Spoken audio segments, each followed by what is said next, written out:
As you know, my name is David Fravor. I'm a retired commander in the United States Navy. In 2004, I was a commanding officer of Strike Fighter Squadron 41, the world-famous Black Aces. We were attached to Carrier Wing 11, stationed on board the USS Nimitz, and had begun a 2-month workup cycle off the coast of California. On this day, we were scheduled for a 2v2 air-to-air training with the USS Princeton as our control. When we launched off Nimitz, my wingman was joining up. We were told that the training was going to be suspended and we were going to proceed with real-world tasking.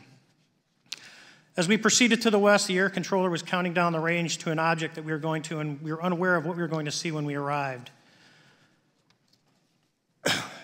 The controller had told us that these objects had been observed for over 2 weeks, coming down from over 80,000 feet, rapidly descending to 20,000 feet, hanging out for hours, and then going straight back up. For those who don't realize, above 80,000 feet is space.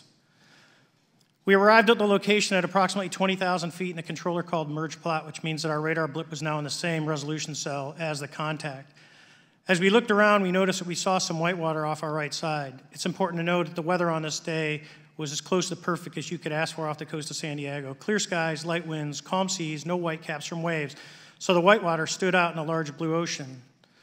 All four of us, because we were in F-18Fs, so we had pilots and Wizzo in the back seat, looked down and saw a white tic-tac object with a longitudinal axis pointing north-south and moving very abruptly over the water like a ping-pong ball. There were no rotors, no rotor wash, or any sign of visible control surfaces like wings. As we started clockwise towards the object, my Wizzo and I decided to go down and take a closer look with the other aircraft staying in high cover to observe both us and the tic-tac. We proceeded around the circle about 90 degrees from the start of our descent, and the object suddenly shifted its longitudinal axis, aligned it with my aircraft, and began to climb. We continued down another 270 degrees, nose low, where the tic-tac, or we considered 270 degrees to where, and we went nose low to where the tic-tac would have been. Our altitude at this point was about 15,000 feet, and the tic-tac was about 12,000. As we pulled nose onto the object, within about a half mile of it, it rapidly accelerated in front of us and disappeared. Our wingmen, roughly 8,000 feet above us, lost contact also. We immediately turned back to see where the whitewater was at, and it was gone also. So as we started to turn back towards the east, the controller came up and said, "Sir, you're not going to believe this, but that thing is at your cap point, roughly 60 miles away in less than a minute. You can calculate the speed." We returned to Nimitz. We were taking off our gear. We were talking to one of my crews that was getting ready to launch. We mentioned it to them, and they went out and luckily got the video that you see, that 90-second video. What you don't see is the radar tape that was never released, and we don't know where it's at, of the active jamming that the object put on an APG-73 radar, and I can get into modes later if you're interested. What is shocking to us is that the incident was never investigated. None of my crew were ever questioned. Tapes were never taken, and after a couple days, it turned into a great story with friends. It wasn't until 2009 until Jay Stratton had contacted me to investigate.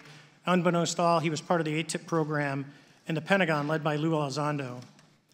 There was an official report that came out that's now on the internet. Years later, I was contacted by the other pilot, Alex Dietrich, and asked if I'd been contacted, and I said no, but I'm willing to talk. I was contacted by Mr. Elizondo, and we talked for a short period of time, and he said we'd be in contact. A few weeks after that, I was made aware that Lou had left the Pentagon in protest and joined forces with Tom DeLonge, Chris Mellon, Steve Justice, and others to form Two Stars Academy, an organization that pressed the issue with leading industry experts and U.S. government officials. They worked with Leslie Kean, who is present today, Ralph Blumenthal, and Helene Cooper to publish the articles in the New York Times 2017 New York Times, and it removed the stigma on the topic of UFOs, which is why we're here today.